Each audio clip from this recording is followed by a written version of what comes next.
মেয়েদের আপন বলতে কিছুই হয় না। মেয়েদের আপন তো তার কষ্ট আর তার চোখের পানি। সবাই তাকে ছেড়ে গেলেও এই দুইটা কখনোই তাকে ছেড়ে যায় না, সব সময় তার পাশে থাকে। কথা না বোঝার স্বামীর কাছে ব্যাখ্যা প্রকাশ করাটা মূল্যহীন। দেখবেন আপনি তার কাছে আপনার কষ্টগুলো কথা বলছেন, কিন্তু সে আপনার কথাগুলোকে পাত্তাই দিল না। আপনার কষ্টগুলোকে তার কাছে কোনো কষ্টই মনে হয় না। আসলে দিন শেষে আমরা মেয়েরা নিজেদেরকে সান্ত্বনা দিতে নিজেরাই পারি, কিন্তু কিছু স্বামী আছে তার স্ত্রীর চোখের পানি তার কাছে অসহায় লাগে। বিশ্বাস না হলে মিলায়ে নিন, এটাই বাস্তব। আসলে মেয়ে হয়ে জন্ম নেওয়াটা যতটা সহজ, কিন্তু মেয়ে হয়ে বেঁচে থাকাটা খুবই কষ্টের। হাসতে গেলেও কাঁদতে হয়, কাঁদতে গেলেও হাসতে হয়। সব কিছু মুখ বুজে সহ্য করে তারপরে সবার সামনে হাসি মুখে কথা বলতে হয়। এটাই হচ্ছে মেয়েদের জীবন। আসলে কি জানেন, একটা মেয়ে হেরে যায় সব সময় বাস্তবতার কাছে, কখনো পরিবারের কাছে, কখনো ইচ্ছের কাছে। চাইলেও নিজের ইচ্ছা চলতে পারে না, তার ছোট ছোট ইচ্ছাগুলো পূরণ করতে পারে না, তার ভালোবাসা দিয়ে কাউকে খুশি রাখতে পারে না। সারা জীবন কাটিয়ে দিতে হয়, তাকে মানিয়ে নিতে হয়, অবহেলা অপমান নিয়ে বেঁচে থাকতে হয় মেয়েদেরকে। আসলে মেয়েদেরকে সবাই নিজের সুবিধা মতো ব্যবহার করে যায়। বিবাহিত হোক অবিবাহিত হোক, মেয়ে এই সমাজের অবহেলার পাত্র। কেউ তাদেরকে তাদের মতো বোঝার চেষ্টাই করে না। আসসালামু আলাইকুম, সবাই কেমন আছেন? আমি আজকে নতুন একটি ভিডিও নিয়ে আসলাম। সবাই পুরো ভিডিওটা দেখে যাবেন শেষ পর্যন্ত। আজকে স্পেশাল মেহমান আসতেছে, তার জন্য সকাল সকাল ঘুম থেকে উঠে সব কিছু রেডি করতেছি আর রান্না বান্না করব। আমি প্রথমেই ঘরবাড়ি গুছানো শুরু করে দিলাম। আসলে রমজান মাস তো, কাজের কোনো শেষ নেই, সারাদিন একটার পর একটা কাজ থাকেই। তো আগে হচ্ছে ঘুম থেকে উঠেই বিছানা গুছানো, এটা হচ্ছে ফার্স্ট কাজ। আগে বিছানা না গুছালে কিন্তু কোনো কাজেরই মনে হয় না যে ভালো লাগে না। রুম গুছানো থাকলে সব কিছুই ভালো লাগে, মনও ভালো লাগে। বাবাটা ওইখানে শুয়ে শুয়ে ফোন চাপতেছিল, তো ওকে আমি উঠিয়ে দিলাম। সে তো অনেক রাগ পাইছে। আমি এসে তাকে তখন বলছি যে তুমি চলে যাও ওই রুমে। সে চলে যাচ্ছিল আর আমি সব কিছু গুছাচ্ছিলাম আর কি। আর বিছানা গুছালে কিন্তু আসলে রুমটা সুন্দর লাগে, তখন মনটাও ভালো থাকে। সব কাজের একটা অনুপ্রেরণা জাগে যে না, আমার ঘর গুছানো শেষ, এখন অন্য কাজ করব। আসলে আমার এলোমেলো থাকতে অনেক মাথা নষ্ট হয়ে যায়, মাথা খারাপ লাগে। মেয়েরা সারাদিন কাজ করার পরেও অনেক কথা শুনতে হয়। আসলে এটাই কিন্তু সবচাইতে কষ্টের বিষয়, যে সারাদিন এত পরিশ্রম করি, এত কাজ করি, দিন শেষে অনেক কথা শোনা লাগে। এখনও বর্তমান যুগে অনেক পরিবারে আছে, অনেক বউরা সারাদিন পরিশ্রম করে, অনেক খাটাখাটনি করার পরে কিন্তু অনেক কথা সহ্য করতে হয়। আসলে মেয়েরা সব কিছুই মুখ বুজে সহ্য করে। শেষে আমরা কিছু না বলা কথা রয়ে যায়, যা আমি কাউকে বলতে পারি না। কিছু একান্ত দুঃখ রয়ে যায়, যা নির্ঘুম রাতে দীর্ঘশ্বাসের সাথে ভাগ করে নিতে হয়।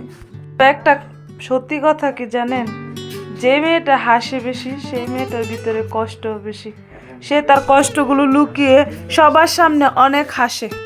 একটা মেয়ের দুঃখ থাকতে নেই, মানুষের সামনে কাঁদতে নেই, কথার জবাবে কথা বলতে নেই, ব্যথা পেলে সেই কথা কাউকে বলতে নেই, ক্ষত হলে সেই ক্ষত কাউকে দেখাতে নেই। সবটা মানিয়ে নিয়ে শুধু চুপচাপ বেঁচে থাকতে হয় একটা মেয়ের।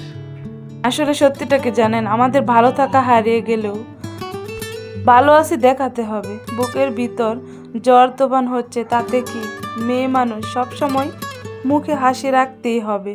মুখে হাসি নিয়ে সব দুঃখ বলে সবার সামনে হাসি মুখে কথা বলতে হবে। একটা মেয়ের পৃথিবীর সবচেয়ে কঠিন কাজ হলো শ্বশুরবাড়ির সবার মন জুগিয়ে চলা।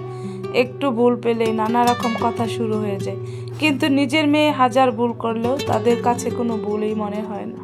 সময় একটা মেয়ে ধৈর্যহীন মেয়েটাও ধৈর্যশীল হয়ে যায়, রাগে মেয়েটাও একটা সময় শান্ত হয়ে যায়, অল্প আঘাতে কান্না করা মেয়েটাও একটা সময় কান্না করতে ভুলে যায়, সব সময় বক বক করা মেয়েটাও একটা সময় চুপ হয়ে যায়। সময় অনেক কিছু শিখিয়ে দেয় একটা মেয়ে মানুষকে। আসলে মেয়েরা পারে না এমন কিছু, সব কিছুই ভুলে সব কিছু সহ্য করে আবারও নতুন করে শুরু করতে পারে। তো আজকে আমি অনেক কিছু ইফতারি বানাবো, তার জন্য আমি সব কিছু কেটে কুটে রেডি করতেছিলাম। ইফতারের টাইমে কিন্তু অনেক তাড়াহুড়া লেগে যায়, তার জন্য আমি আগেই সব কেটে সব কিছু গুছিয়ে রাখতেছি, যাতে ইফতারের সময় আমার কাজগুলা অনেক সহজেই করতে পারি। তো আজকে আমি অনেক আইটেমের ভাজাপুরি বানাবো, তার জন্য আমি সব কিছু রেডি করতেছিলাম। আর বুটের মধ্যে একটু আলু পেঁপে দিলে কিন্তু আমার কাছে অনেক ভালো লাগে, কারণ বুট মাখালে তখন মানে মুড়ি মাখাটা একটু নরম হয়, তো খেতে অনেক মজা হয়। তার জন্য আমি সব কিছু কেটে ধুয়ে এখনই রেডি করতেছি, কারণ আজকে মেহমান আসতেছে বাসায়, তার জন্য সব কিছু আমি কেটে ধুয়ে পরিষ্কার করে এখন রেডি করে ফেলতেছি। আর এই বেসনটা কিন্তু আমি 1 ঘন্টা আগে মানে মাখিয়ে ভিজিয়ে রাখি, কারণ বেসনটা মাখিয়ে রাখলে তারপরে মানে যে আলুর চপ যা বানাবো তা অনেক সুন্দর করে ফুলে যাবে। আমার ছোট্ট বাবাটা বলতেছে সে মুড়ি খাবে, তার জন্য তাকে মুড়ি কলা দিয়ে মাখিয়ে দিলাম। সে তো এই খাবারটা অনেক পছন্দ আর তার অনেক মজা লাগে, সে সুন্দর করে মজা করে খেয়ে ফেলে। আর সে তো এটা পেয়ে অনেক খুশি, সে হাতেই খাচ্ছিল।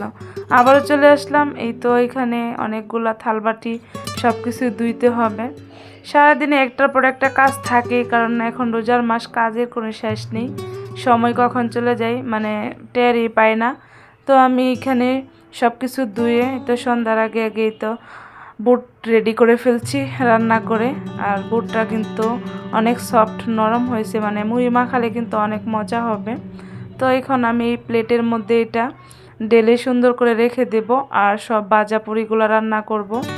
আবার কিছু যে রাতের খাবার রান্না করব ওইগুলো আর কি এখনই শেষ করে ফেলবো, পরে দেখা গেছে সন্ধ্যার পরে রান্না করতে ইচ্ছে করে না। তো এখানে আমি মাছ রান্না করতেছি সিমের বিচি দিয়ে। আর সিমের বিচি দিয়ে মাছ রান্না করলে কিন্তু অনেক মজা হয়। কারা কারা সিমের বিচি দিয়ে মাছ খান সবাই কমেন্ট করে যাবেন।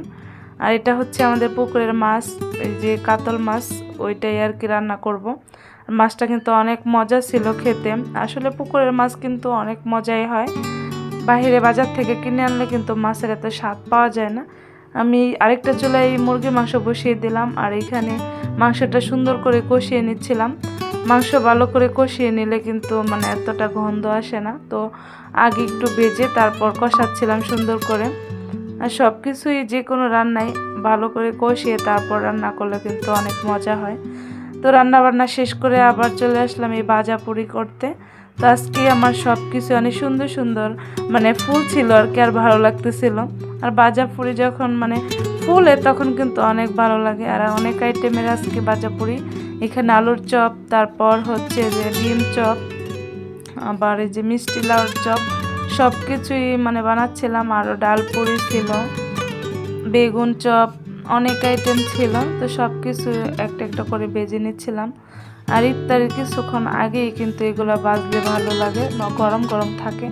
তো এখন সবাই ইফতারি নিয়ে বসে আছে, সবাই এখন ইফতারি মানে করবো একসাথে। তো সবাই ভালো থাকেন, সুস্থ থাকেন। আর কে কোথা থেকে দেখতেছেন আমার ভিডিওটা সবাই লাইক কমেন্ট শেয়ার করে পাশে থাকবেন, আর চ্যানেলটাকে সবাই সাবস্ক্রাইব করে দেবেন। সবাই সুস্থ থাকেন, ভালো থাকেন, আল্লাহ হাফেজ, আসসালামু আলাইকুম।